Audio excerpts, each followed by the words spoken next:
maupay nga anti-bispera iyo nga tanan. Pakigrit lanit imo sapit, maupay nga aga. Pag matana, di na maiya matatapos nat misa.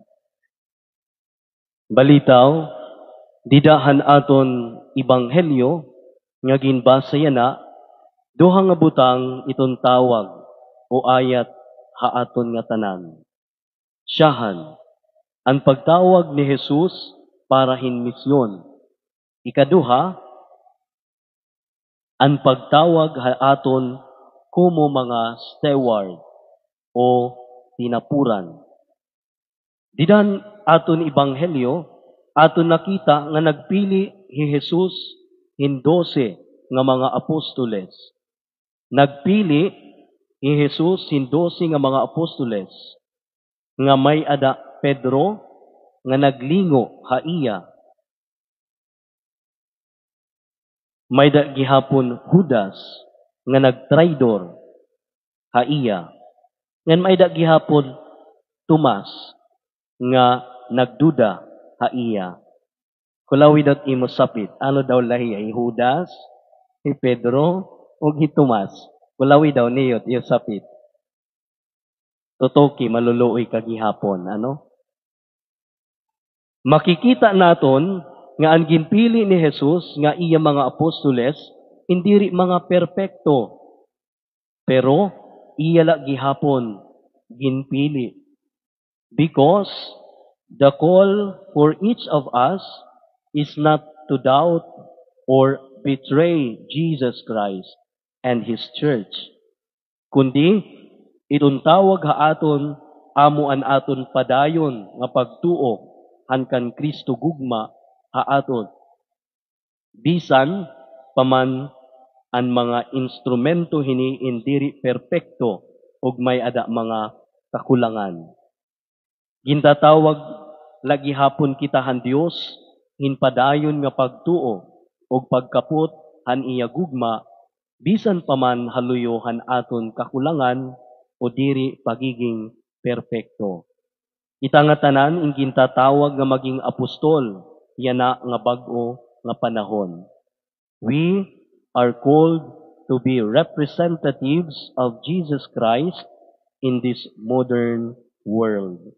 Diri man kita padi o relihiyoso o relihiyosa, intatawag ihapon kita nga representante ni Kristo hakinabuhi nga aton inuukyan. Ngan haano man ini nga pamaagi naton matutuman nga pagtawag, to live as to how Christ the Lord lived His life. Nga hiya nag-ukuyhan iya kinabuhi, dida han gugma. Gugma an iya ginhatag haaton. Bisan paman, kung diri ini ginbaba lusan han katawhan. He continues to love. Amiton ayat haaton ang pagigugma. In every decision or action that we will be doing, we always ask ourselves, is this Christ-like or is this an action of love? Iniba nga akon ginbubuhat, pariyuhan ginbuhat ni Kristo? Iniba nga akon ginbubuhat, inbuhat, in paghigugma? Kabugtuan aton pirmi hinumduman ang kanan Dios pagtawag haaton. The call to be an apostle. The call to be a representative of Christ here on earth. Kay ang katalwasan in makakabut naton or makakabutan la dida kan Kristo. Iton pakiana, andam ba kita himpagbaton hiton pagtawag ni Kristo haaton? Labi na an iya tawag haaton in pagmisyon. Ikaduha nga butang, amo ang pagtawag haaton as steward o mga tinapuran. Kabugtuan kung aton nabatian ang katapusan nga mga pulong dinan aton ibanghelyo, nasiring, kinarawat kamo nga waray pabaydi haiyo, sanggit, hatag man kamo nga diri kamo magpapabayad. Tanan, gingrasyahan kita han Dios.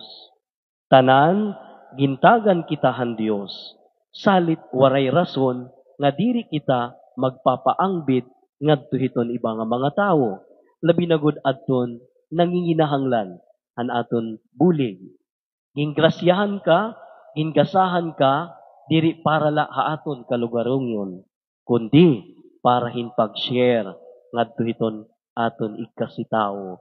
Salit ayo paging kuripot, ayo pagsinuban dit mga tao nga mga kuripot, mga kumkumba. Iton nga permila nagkikinumot kamot kumita nga ni kamuntaw nga nagsinugan la permi. Isos pagduda na la, paging tumas na la, nga paragduda. Kuripot iton nga tao, balitaw, joke la, ayo ka mo pagdulo. Pero ungod adto. Iginpapahayag, didahini nga katapusan nga bahinhan aton Ebanghelyo, that God has given us everything without cost. Ginhatag ha aton han Dios an nga tanan nga aton kinahanglan, nga tanan nga aton ginaaro, nga waray bayad. Tinagan kita han Ginoo, free, nga ginhatag ha aton han Dios. Salit, ayaw gadliwat kita pagpabayad, kung kita nagbubuhat, maupay. Ginhatag ha aton han Dios an nga tanan nga aton kinahanglan, nga tanan nga aton ginaaro nga waray bayad.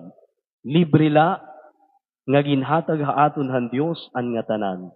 Sangnit, ginaagat manliwat kita hinpaghatag o pagpaangbit kun ano man iton may ada kita o may ada ha aton without expecting something in return.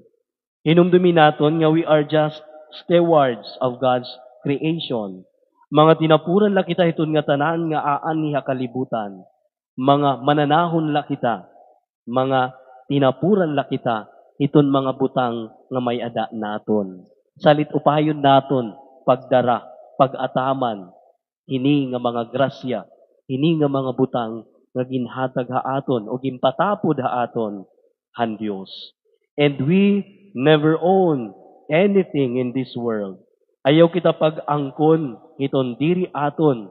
Kay siring pa, the Lord gives, the Lord will take away. Hinumdumi naton, mas kadiano kadamo hit aton mga karikuhan.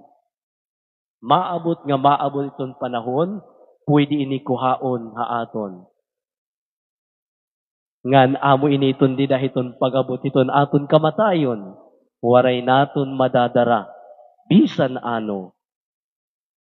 Salit, yana pala, ipanhatag na iton, Kung yana it imo kwintas lilima, ihatag it upat, Ihatag it iyo sapit, Kung it imo mga daliri, it imo mga kamot puno it singsing, isos, pagsalin la mausa, kay bangin nga ni mawara na kita, aroy, mag-aaraway patat mga bilin, Mag-aaraway patat mga anak, kunhain at nga, kwintas ikakain ito, Salit yan panhuna-huna na ba, ihatag na iton, Ayaw pag tinagua, ihatag, Share your blessing, Diri pa man, huli ang lahat, Yana, pag uli mo, largo ihatag kan imadi. Ihatag. Waray ka pasasakay iyo balay, kadtuha ira balay. Ihatag, Siring pa, the Lord gives, the Lord will take away. Lugod iton angay naton buhaton is to share everything that we have.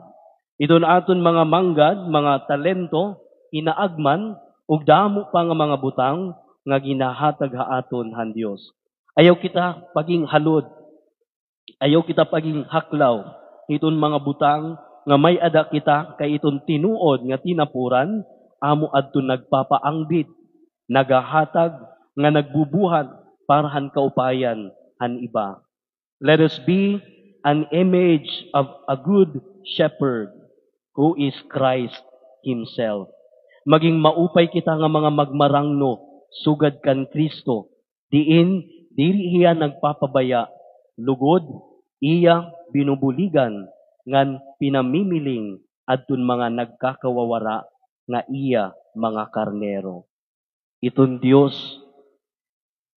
andam magsakripisyo, pagbiling, inuusa nga nawawara, babayaan niya ito 99 nga karnero, kay bibilngon niya iton uusa.